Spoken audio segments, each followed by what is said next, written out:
Thom Hartmann here on the news. You need to know this. Unrest spread to Yemen today as an angry mob stormed the U.S. Embassy in Sana'a, tearing down the American flag, burning it, pelting the building with rocks, and smashing windows. So far, reports indicate that no one inside the embassy was injured. Just like the attacks on the U.S. Embassy in Egypt and the U.S. Consulate in Libya on Tuesday, officials believe this attack in Yemen was prompted by the anti-Muslim film made here in the United States insulting the Prophet Muhammad. However, new reports are suggesting that the attack in Libya that claimed the life of Ambassador Christopher Stevens and 3 other diplomats may have been pre-planned for 9/11 by a terrorist organization. These recent attacks against American diplomatic interests are straining ties between the United States and foreign leaders. In an interview with Telemundo on Wednesday, President Obama said he doesn't consider the current government in Egypt an ally, and the U.S. military is deploying 2 warships, Marines, and drones to Libya in response to the attack on that consulate. Egypt, Libya, and Yemen are all nations that got swept up in the Arab Spring and today are in the midst of revolution, which is never easy. And decades of U.S. meddling in those nations, propping up kleptocrats, conducting military operations, and siphoning off resources, leaves our interests in the area vulnerable to these sorts of attacks.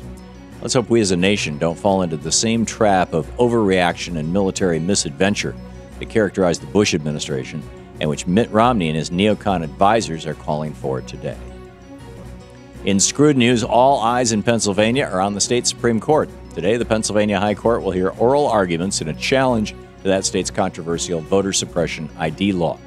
This is the last stop for those opposed to a law that could kick more than 1 million Democratic voters in the state off the rolls ahead of November. A lower court upheld the law in August. In the city of Philadelphia alone, nearly half the entire city could be blocked from voting for not having the proper ID under this law. And those most affected? Minority voters who tend to vote for Democrats. Meanwhile, in Florida, Governor Rick Scott announced his state will restart its voter purge effort, which so far has been rife with errors, leading to eligible voters being notified they are being removed from the voting rolls.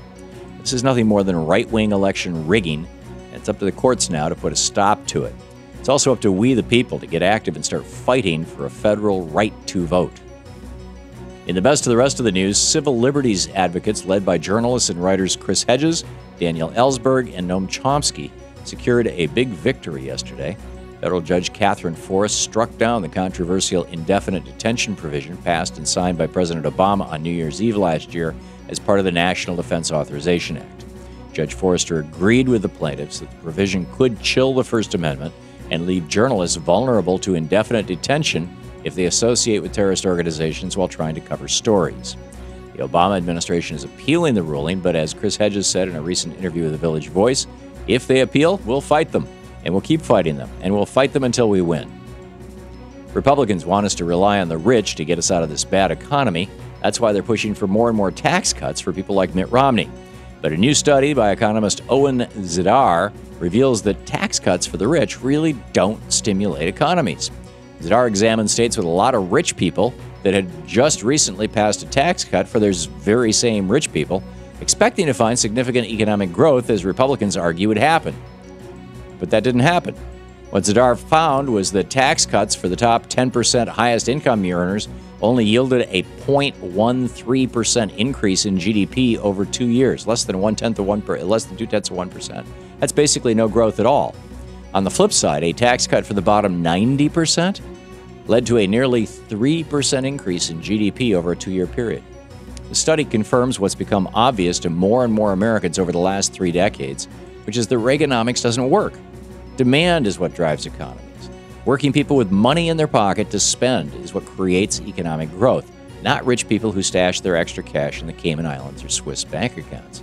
All trickle-down economics does is create a nation of peons. A shocking new poll reveals just how effective anti-Hispanic messaging on the right has been. The poll conducted by the National Hispanic Media Coalition finds that 30% of non-Hispanics believe that more than half of all Latinos in America are undocumented immigrants.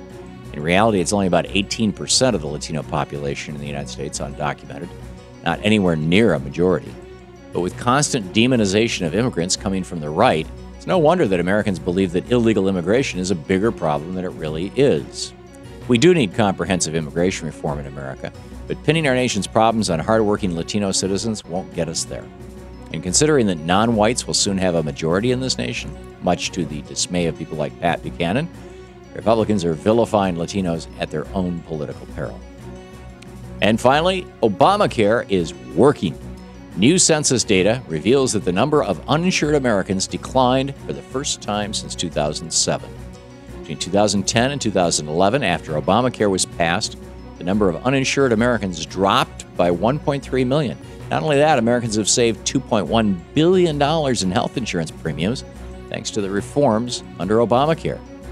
Yet, weirdly, Mitt Romney today is still running a campaign to repeal Obamacare. Well, at least until he flip-flops again. And that's the way it is today, Thursday, September 13th, 2012. I'm Thom Hartmann on the news.